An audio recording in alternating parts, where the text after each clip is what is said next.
പ്രിയമുള്ളവരെ നമസ്കാരം. ഞാൻ സാബു പരിധികുഴി. പുത്തമ്പള്ളി വാർഡിലെ തിരുവനന്തപുരം നഗരസഭയിലെ കോർപ്പറേഷൻ വണ്ടിയുടെ കാഴ്ച കണ്ടുമടങ്ങാം. അപകടം വിളിച്ചു വരുത്തുന്ന സുരക്ഷാ വീഴ്ച. തിരുവനന്തപുരം പുത്തമ്പള്ളി വാർഡിൽ തകർന്ന ഗ്ലാസുമായി മാലിന്യ ശേഖര വാഹനം സർവീസ് നടത്തുന്നു. തിരുവനന്തപുരം പൂന്തുറ സർക്കിളിന് കീഴിൽ പുത്തമ്പള്ളി വാർഡിൽ മാലിന്യം ശേഖരിക്കാനെത്തുന്ന നഗരസഭയുടെ വാഹനം ദിവസങ്ങളായി അപകടകരമായ അവസ്ഥയിലാണ് ഓടുന്നത്. വണ്ടിയുടെ മുൻവശത്തെ ഗ്ലാസിൽ മധ്യഭാഗത്തായി വലിയൊരു ദ്വാരമാണ് രൂപപ്പെട്ടിരിക്കുന്നത്.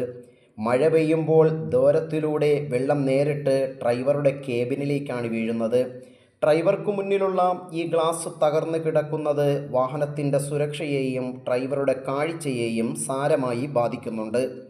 മാലിന്യം വണ്ടിയുടെ പിൻഭാഗത്താണ് സൂക്ഷിക്കുന്നതെങ്കിലും ഡ്രൈവർക്ക് നേരിടേണ്ടി വരുന്ന ഈ പ്രതികൂല സാഹചര്യം വലിയൊരു അപകടത്തിന് വഴിവെച്ചേക്കാം. പൊതുജനങ്ങൾക്ക് സേവനം നൽകാനായി ഇറങ്ങുന്ന വാഹനത്തിൻ്റെ ഡ്രൈവർക്ക് പോലും സുരക്ഷിതമല്ലാത്ത ഒരു യാത്രയാണ് ദിവസവും നടത്തുന്നത്. വിഷയത്തിൻ്റെ ഗൗരവം കണക്കിലെടുത്ത് ഉത്തരവാദിത്തപ്പെട്ട അധികാരികൾ അടിയന്തരമായും ഈ വിഷയത്തിൽ ഇടപെടണമെന്നും ഡ്രൈവറുടെ സുരക്ഷ ഉറപ്പാക്കാൻ അടിയന്തരമായി ഈ ഗ്ലാസ് മാറ്റി നൽകണമെന്നും പ്രദേശവാസികൾ ആവശ്യപ്പെടുന്നു.